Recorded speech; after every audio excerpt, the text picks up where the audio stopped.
Hi, everybody. Matt here from Matt Likes Comics. And tonight we have brought the one of the most special guests that we could possibly bring.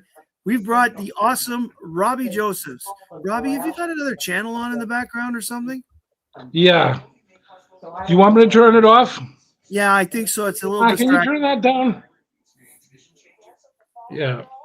Yeah, Is that's that better. better? That's a little better, yes. So, Robbie, how you been? I'm doing okay. How about yourself?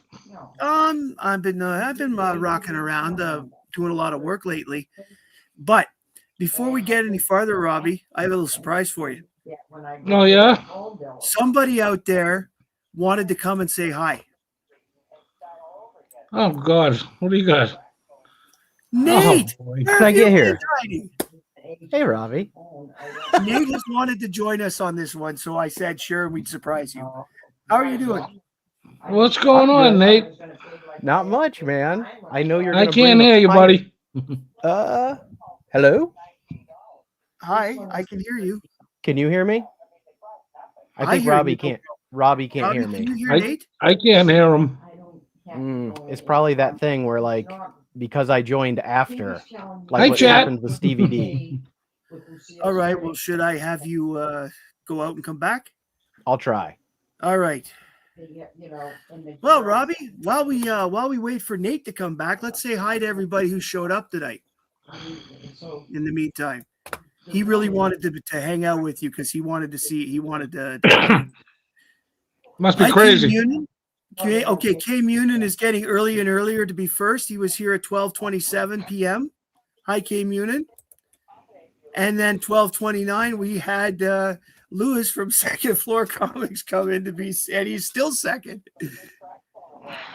Adam has come in to poke in and answer. Hi, Adam. How are you? Lyle's here. Hi, Lyle. John Harrison's here. It's good to see you. He's looking forward to seeing more of the Robbie collection. I think we all are. We are looking for that, Robbie. And Mark is here. Hi, Mark. Can you hear me now? I can hear you. Can you hear him, Robbie? I think it's Nope. on his end. I think he has to leave. Okay, and I rejoin. think you're going to have to go out and come back in order to hear everybody. Me? Yeah. You want me to go out? Yeah. Sorry, everybody. We're having a little bit of technical issues here. This seems to be a thing with StreamYard lately. It's just not doing everything. So let's see. Rob Saint is here. Hi, Rob. Good to see you. Comic Mike is in the house. Hi, Mike. Jeff is here. Hi, Jeff. Jack. Mikey D is here. The great and amazing Chonko Comics is here. Another Mike. Another Mike. Steven's here. Hi, Steven. Hey, Steven. And let's see here. All right. Hopefully everything's good now. Here It he should comes. work now. It should work. He should now. be able to hear me now. Yes. Hi, Lyle. It's good to see you. Can you hear me, Robbie? Can you hear me? I can hear Because you. I can't hear either one of you now. We are having such a wonderful night, I see. Yeah. Do you want me to go back out again? I think you'll have to do it because we're going to try this one more time. So in the meantime, Nate, how's it been for you since the Superman show? Well, really good, but I feel bad now. I tried to surprise Robbie and I've ruined his audio. Oh no, this is just we've got to get them fixed because we've got to get to these books because we know everybody in the crowd is waiting for them. I'm anticipating. He told me he had some big ones tonight. Well, and Mark is saying turn up his volume. Mark, he had to turn his volume up high earlier because my voice wasn't coming through. Oh, it looks like we've got everything here. Robbie, let's take a look here. How about now? Hi, Robbie. Oh dear Lord. All right, I'm gonna leave. Okay. Hi, W Vogs. Can it? How's your volume? Hmm? Are you? Just a second. I'm going to leave and come back, which I can't do now because he's done that. How's everybody doing out there? I am so sorry that we're having these problems tonight. This was not intended to be problems. And I hope everybody out there is having a wonderful day. We are, Robbie has shown me only one book that he's got coming. So I don't know what he has coming, but everybody is going to trust me when I say this is going to be a good one. And if somebody out there checks their Instagram who's asked, I'm sorry, y'all. Well, let's see. We've got Robbie here now. Let's see if Robbie works.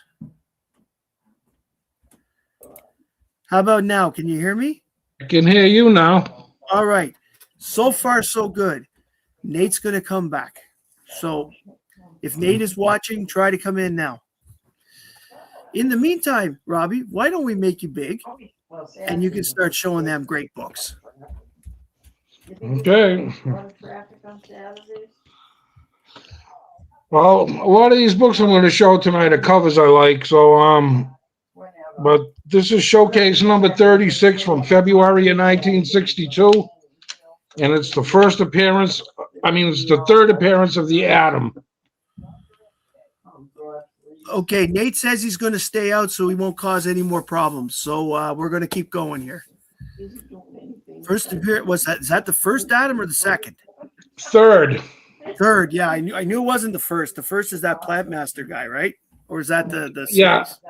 I just think this is the best cover of the three. That's an amazing cover. To be honest, I'm not familiar. That book doesn't get shown as often. So we did have it, by the way, before we get going too much, we've had another person wanted to stop by and say hi.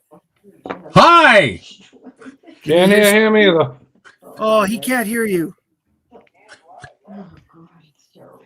I'm sorry, Stephen. I don't know what to do. What's going on tonight? Well, all I can say is hello, and then I will say goodbye. Okay. Stephen is going to say goodbye because because of the issues we're having. I'm sorry for our other special guests. I am terribly sorry about the problems we're having tonight. Okay, Robbie, this is your show. All right. Well, from September of 1961, this is the origin and first appearance of Professor Amos Fortune. This is Justice League number 6. Nice. Beautiful book. That's one of my favorite early covers. Yeah, I like it too. What I found interesting about the early Justice League is how Batman and Superman had so little to do with the team until later when the membership started getting really big. Yeah, I think they were trying to get the characters to carry it on their own. Whatever they did.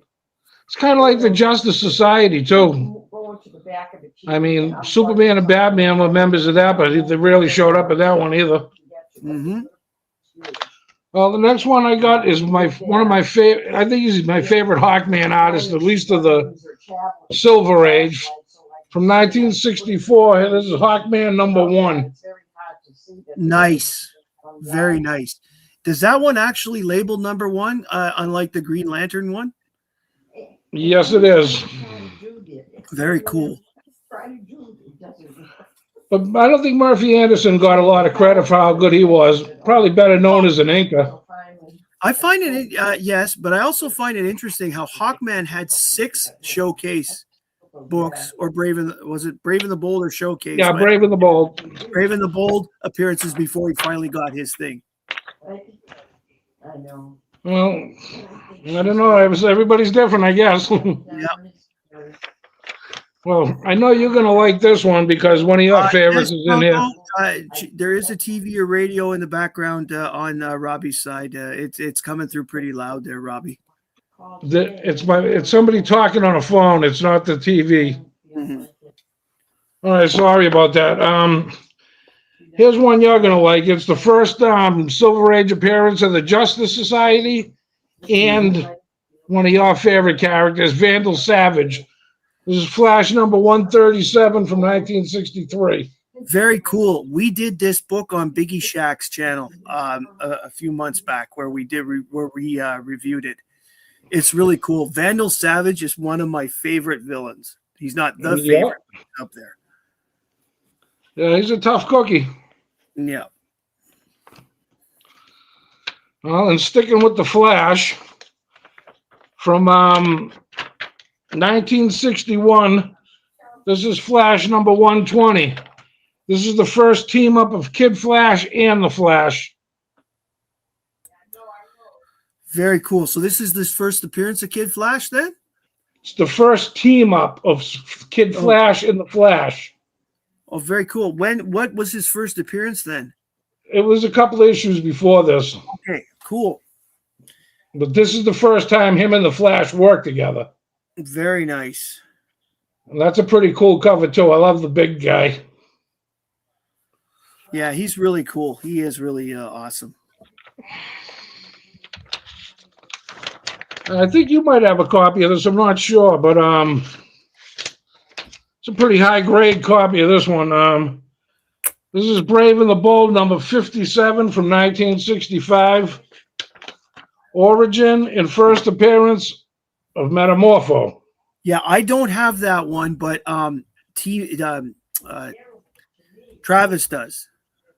Okay. TM has one of those. It's a great book. I love Metamorpho. I think he's wicked underrated. He really is. I love Metamorpho. He's one of my favorite, what I call ridiculous characters. Right. And I think he is absolutely awesome. And I agree with you. The original Kid Flash costume being just a smaller copy of the Flash costume was pretty cool. Yeah, the first issue with him is when it's that issue where the Flash is just spinning his arm around. Yeah. All right. Well, this is actually a Bronze Age got snuck in here, but I don't have to tell you what this is. You guys will know what this is. Yes, we do. Neil Adams goodness. Denny O'Neil. And the start of the team up. The thing is, I believe that book is considered to be the first DC Bronze Age book. It might be. Yeah, I think that similar to Showcase 4, I think they use that to determine this is the Bronze Age, everything after that. And for Marvel, it's Conan 1. And this is Showcase number 37 from 1962. It's another underrated characters that I really like a lot. This is the first appearance of the Metal Men. Oh, very nice. I saw somebody pick that out this weekend at the comic show I went to, and they bought it. And I was like, oh, man, I didn't get there in time. I would have liked to get this one. That's the kind of books that because it was real. I saw it. It was only he had it for $25 Canadian. So I would a lot less than I paid for this one. Well, it's probably not as in great shape, obviously, but still, it's a good book. All right. So, another great Murphy Anderson cover. This is Hawkman number 4, origin and first appearance of Zatanna. Oh, Zatanna is such a, it's too bad she's not on the cover because that is such a great Murphy Anderson cover, and it would have been cool if she had been on it. That's her first picture of her first appearance. The splash right page on the is so beautiful. Yep. Yeah, this is a pretty good one. Now, you got to admit, he drew Hawkman pretty good. I think maybe only Sheldon Moldoff might have him beat. Yeah, or even Joe Kubert. Joe Kubert did. Yeah, him too. You're definitely right on that one.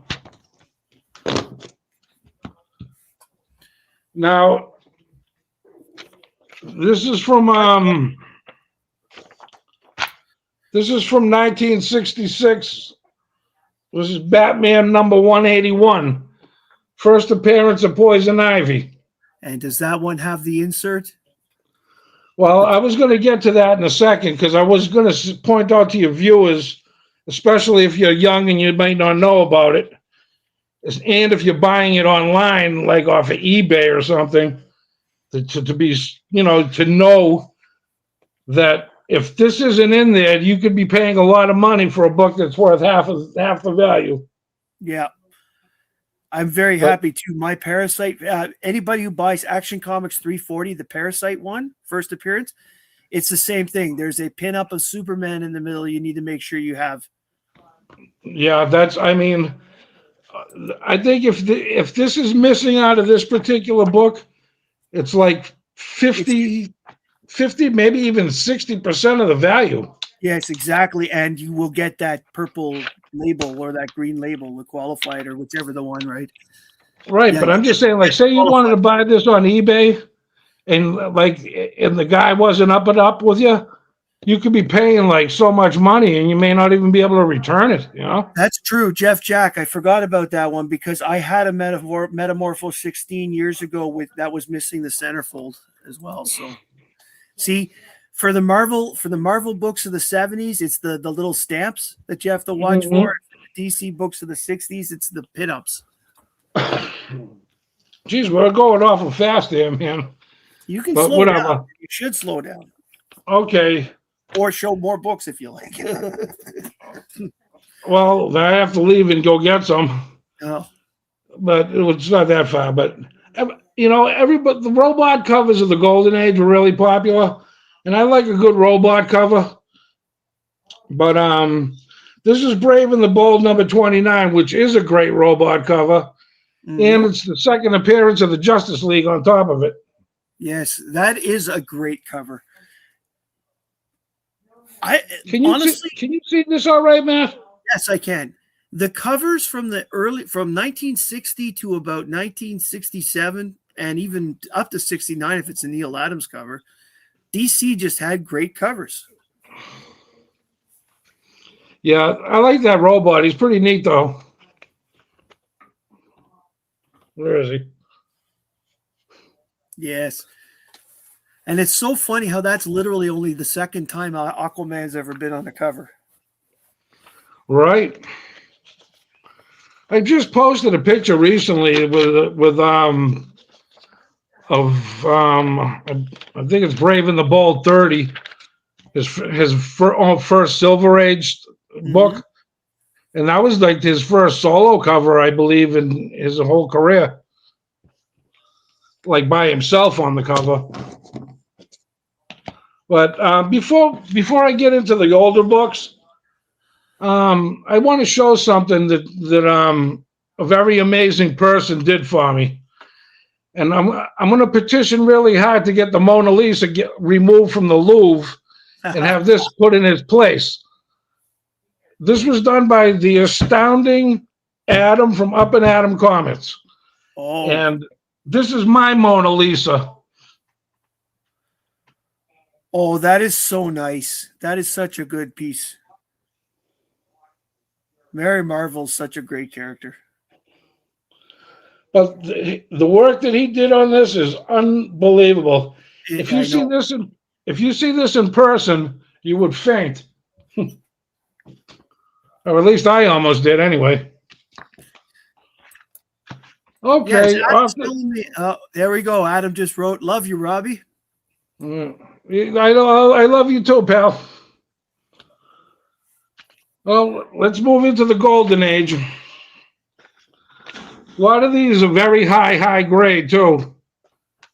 This is Marvel Family number 23 from 1948, which I pretty much think that this is a classic cover. Oh God, that is awesome. I don't think I've ever seen that one. That's amazing. Yeah, this is like an 8.5. It looks really beautiful book. I like the back cover too. Nice. Schwinn built bicycle. Schwinn's really been around a while. Wow. Do they still make them? I don't even know if they make them anymore. Yes, my kid had a Schwinn not too long ago. Well, I guess they do.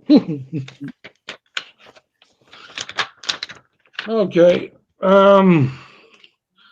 This is another one of my favorite covers. This is also an 8.5. This is Captain Marvel Jr. number 44 from 1946. So I want to ask you, with regards to the Captain Marvel and Captain Marvel Jr., what was it about those particular characters that made them your favorite? Well, I mean, before I answer that, look at this bird on the back of this one. Polly wants a what? A cookie made with baby Ruth. Now that's funny. Well, I mean, when I was a little kid too, I was about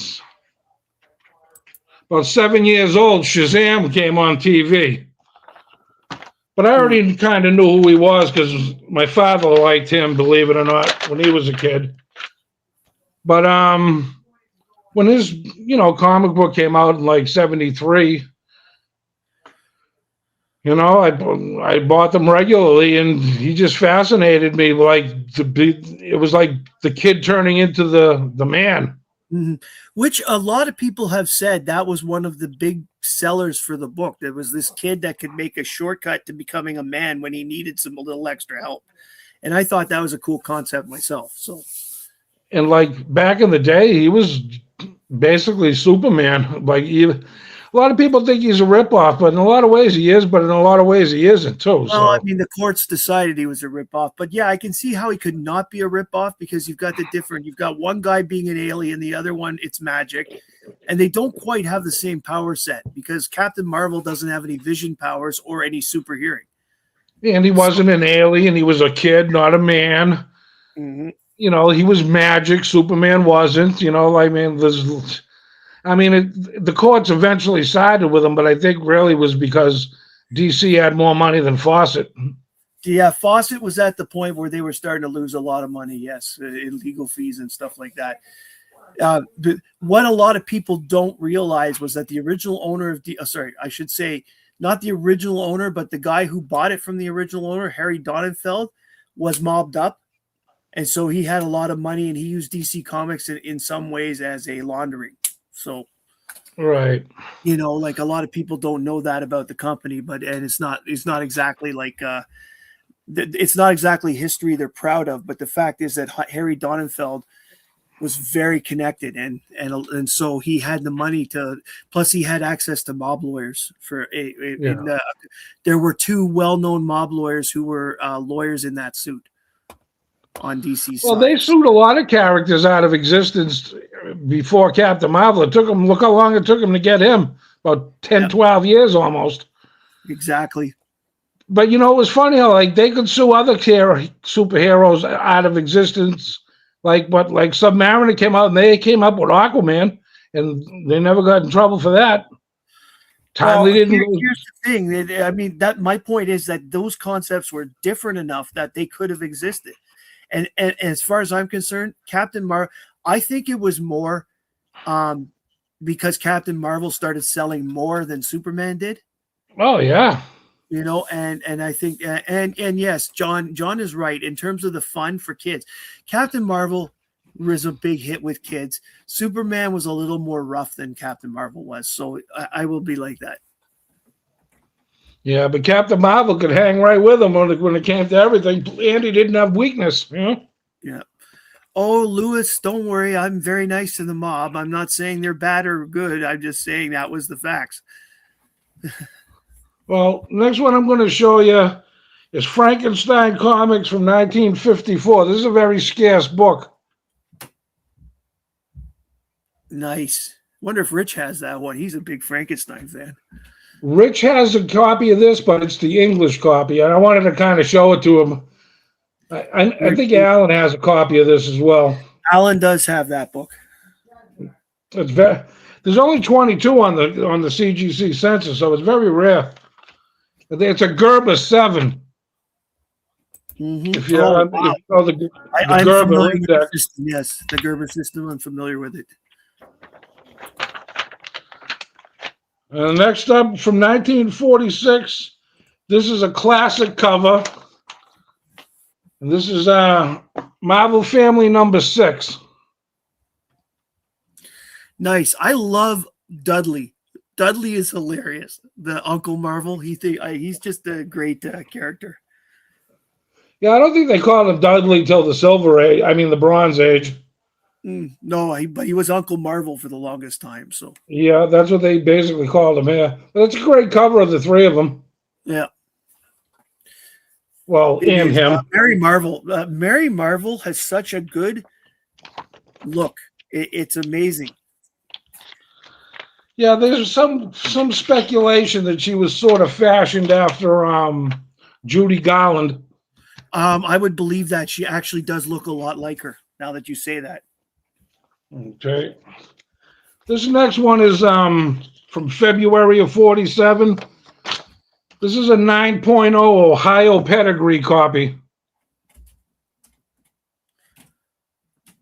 Wow. Master Comics number 76. Beautiful. That's And I love like when they boy, isn't it? this cover, no, I think it's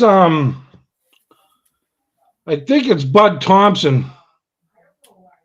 It's not Ray Boy. He was done. I don't think he was doing them at this point.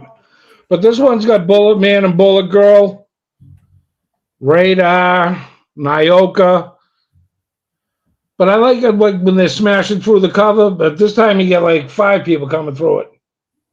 Yeah. It's a good floating head cover too. If you like that. I do like that.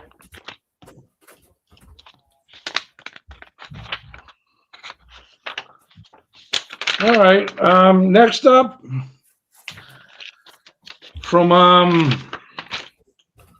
October of 1945, this is Detective Comics number 104, classic billboard cover. Very nice. I can barely hear you, Matt. Yeah, I'm coming back. I had to leave for a second there. This has just been a disaster all night. Wonderful. Battle of the Billboards. Very cool. Yeah, it's a fun cover.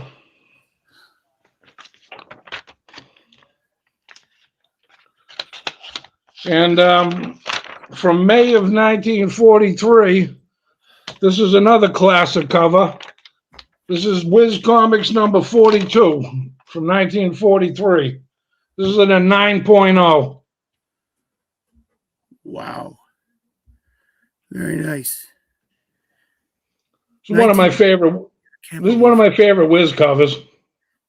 It's amazing how many books that Fawcett put out for the Marvel family between 42 when he came out, I think, and 1953. Like literally, that was 11 years. Well, Captain Marvel came out in February of 1940. Okay, that long. Okay, so there was a little longer.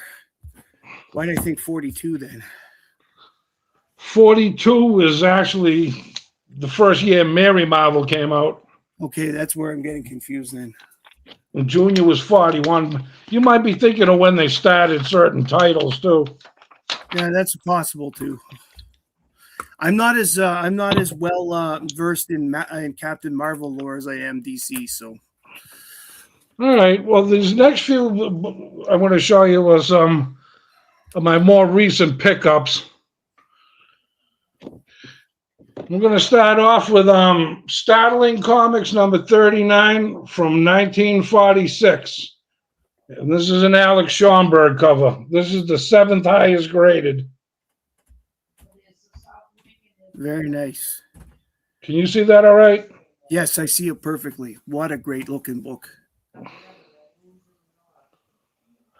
Yeah, I got this one. I bought that one as a Christmas gift. With 2 other ones too. Nice. This is one of my latest pickups. And this is the 5th highest graded.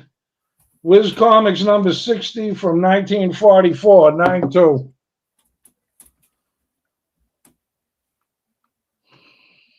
Wow.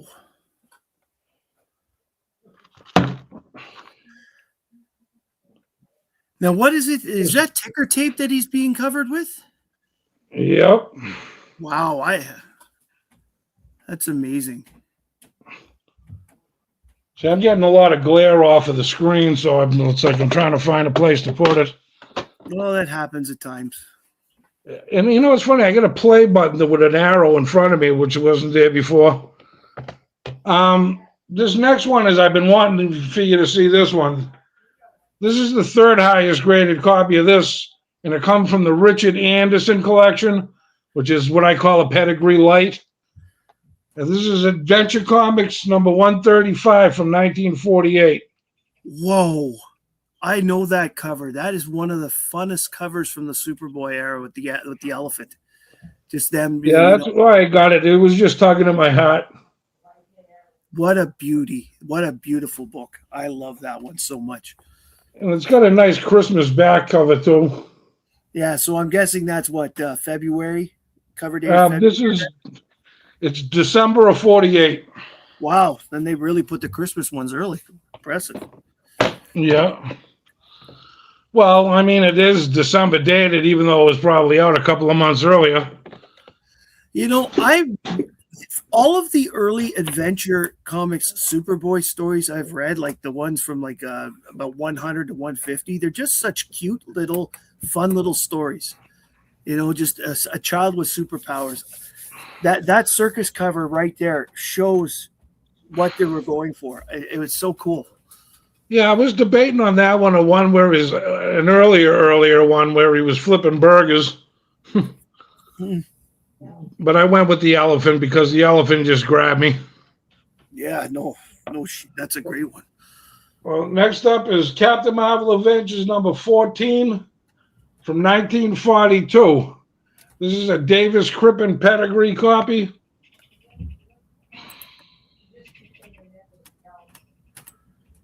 Nice.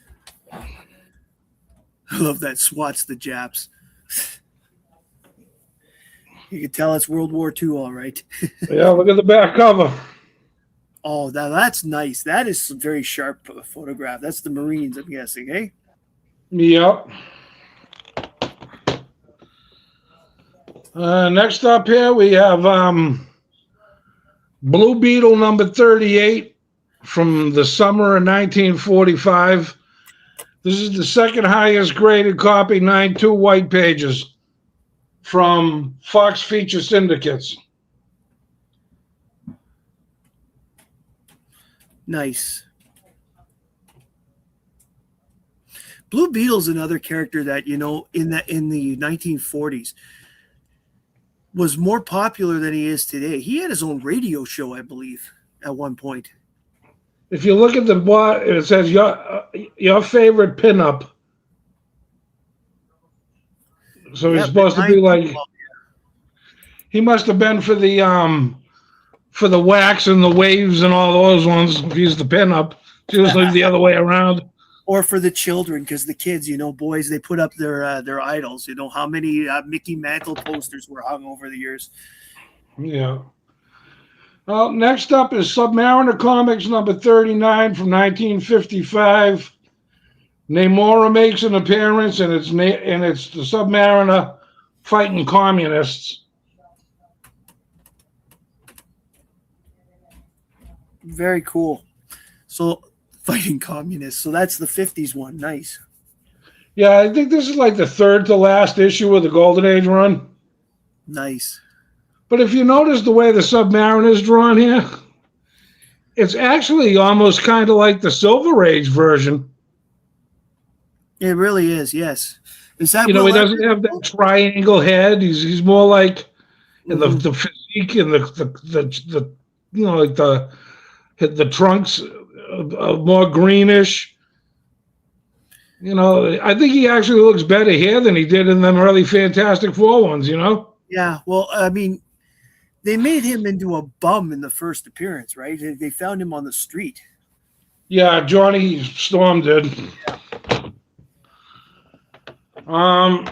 Next up was another Christmas present. This is Superman number 34 from 1945. Hi, JSS. White pages 7.0. Oh, baby, what a beaut. I love those yellow Superman covers. Yep. What a beaut.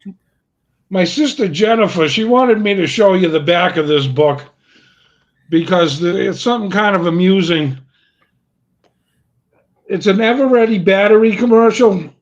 But if you Right. look at this picture right here, the guy's got the flashlight. This guy's got his butt sticking right out. The He's trying. the guy's sewing his butt up, and like the guy with the flashlight, look at his face. You think he won $1 million. I think he's having a lot of fun with that flashlight. They all are. They all got smiles and they're really happy. And there's a sign there that says buy war bonds. I've never seen this particular one on any of my old books. No, that is the most weird and unique ad I've ever seen, and I like looking at the ads too. Yeah, but this is a beauty. Yes, that red cross is just it's the perfect background with the yellow, and it's just amazing.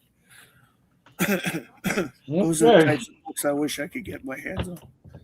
Well, unfortunately, I'm only down to 2 right now. That's fine. We are doing great. Lau gave us a Matt joke. He's giving him a charge. Yeah, they all sure look charged up to me. I think in my case that was an actual picture of assault and battery. Yeah, I mean, those look like kids happy to see Bozo the Clown or something. Yeah, really. All right, well, this is one of my personal grails. This comic book was supposed to have been a series, but it never moved on past this particular issue. But this is from March of 1943. It's a cardboard cover, and it's 100 pages. This is All Hero Comics #1. Nice. And it ended up being a one-shot, huh? Yeah. Okay, I recognize Ibis and Sky. Is that Skywatcher at the top? You got Spy Smasher. Spy Smasher. Okay. You got Ibis, Captain Midnight, Golden Arrow, and Lance O'Casey. And some other character makes their first appearance in this. His name is Banshee O'Brien. But this is the first. Yeah. This is the first cover I know of. I believe there's 4 or 5 times that this happened with Captain Marvel Jr. But if you hadn't noticed, Captain Marvel Jr.'s got Captain Marvel's cape on this cover. Yes. So it's actually a mistake. But you know what?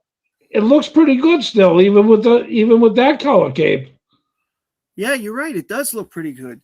And it's weird because the costumes disappear when they say Shazam. So, well, he says Captain Marvel. Yeah, I know, but it's funny. In case you never thought of it, Captain Marvel Jr. can't introduce himself to you. Oh, I know exactly. But I like the way the All Hero Comics is spelled out on this. It's kind of different for that time. Yeah, it's a nice looking font. Yeah, this is a rare book. I found this by accident many years ago. I was in Rhode Island, and we stumbled across a comic book store. It was called the Time Capsule. Went in there, and I saw it, and I had to have it. Nice. So, and to finish things off, from December of 1945, you know what this is. Oh, I know what that is. First Black Adam. Wow. Get it really close so you can see. It's in really unbelievable shape. It really is. It's too bad he wasn't on the cover, because considering that that was his only appearance until 1973, it would have been really cool to have him on the cover as a result.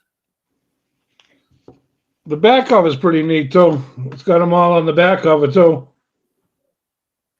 Scarlet and Pinky, Ibis, Hopalong Cassidy, Nicola, Bullet Man.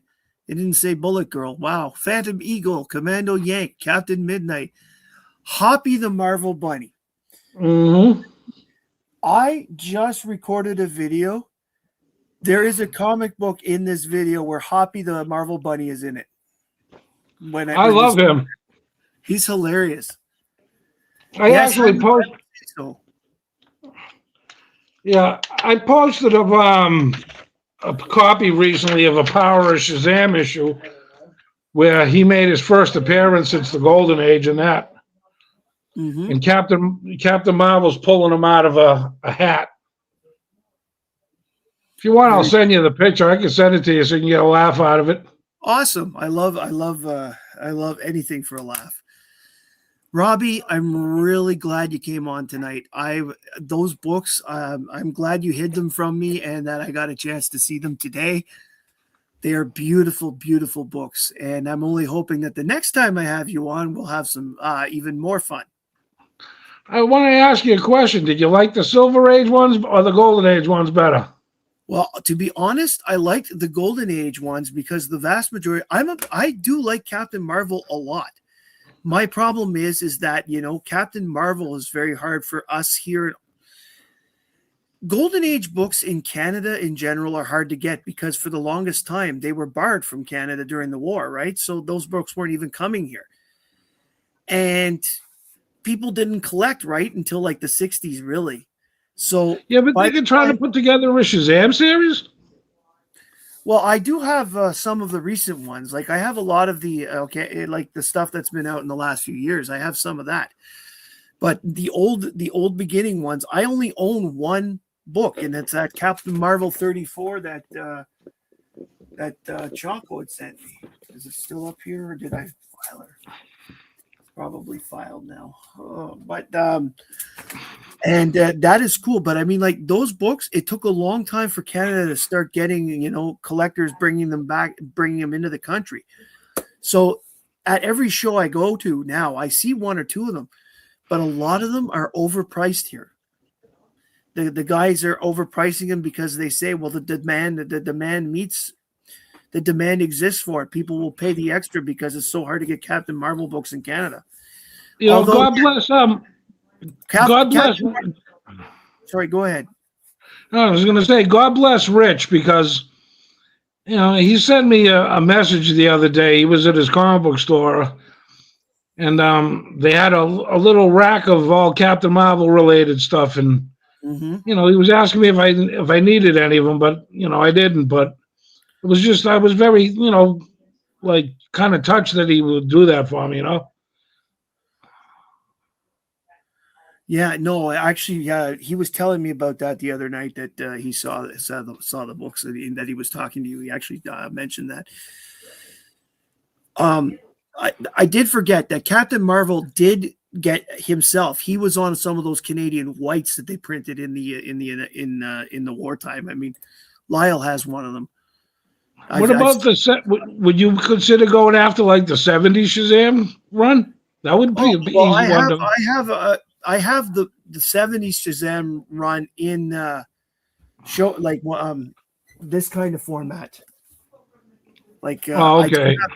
So I mean, because I've read them all and I have a copy here, I don't consider that as urgent to get. Although I will get some if they're good deals, like as I always do. Yeah. No, but I've got the Black Adam one from the DC Comics Presents, where Black Adam fought. And Billy Batson in that episode, in that issue, wasn't able to turn into Shazam for Captain Marvel for most of it. So it was a good story. Didn't they have a two-parter and an annual? Yes. And if you watch this video that I was talking about today, that I filmed today, that's going to air in about 2 weeks, you will see those books you're referring to. Mm-hmm. I've actually played with them recently. Yeah. So, and that's in the why Shazam series.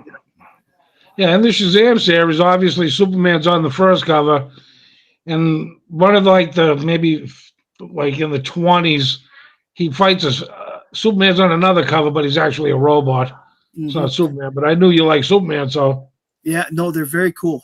The 70s Shazam was very cool that they brought back Otto Binder and CC Beck to do the art. It was really cool that they did that. And you must have the Captain Thunder Superman book, I'm assuming. I do. Mm-hmm. I bought that actually only about 6 months ago. It's a hard one to find. Yeah, It's a very yeah, popular book. Robbie, thank you for coming tonight. I really appreciate it. Well, And thanks I for having me. I'm apologize. sorry we had technical difficulties. Like, Yeah, it would have I been was going to fun. say I apologize to the crowd for the technical difficulties we've had tonight and the little bits of I don't want to say interruptions per se, but other distractions that were around. Things happen. That's what happens with live TV. And to me, one of the things I've always liked about live TV was that sort of factor that you didn't know what was going to happen. Brian, it's good to see you. I'm sorry, we are just wrapping up. You're going to enjoy the replay. Hi. Did Rich make it? Oh, hi, Rich. Rich just got here too, and he says he's going to watch the rewind. Everybody who's watching the rewind tonight, you're gonna enjoy yourself. And I want to thank Steven and I want to thank Nate for attempting to come on tonight. I appreciate that. They wanted to say hi to you because you are quickly becoming a very popular member of this comic community, and people out there are becoming fans of you on your Instagram stuff. So for those that don't follow Robbie already, I put his Instagram link in the description for this video already, so you'll be able to check him out there. Robbie, I hope you'll come on again soon. This is Let me know whenever you need me. Let me know. Thank you very much, and thank you And everybody out there who's been here. Yeah, thank you, chat. I just wanted to thank the chat. Yeah, thank you all. My name is Matt. I like comics, and I hope you do too. Go watch Nate at 8 o'clock. Everybody have a great night. Good night.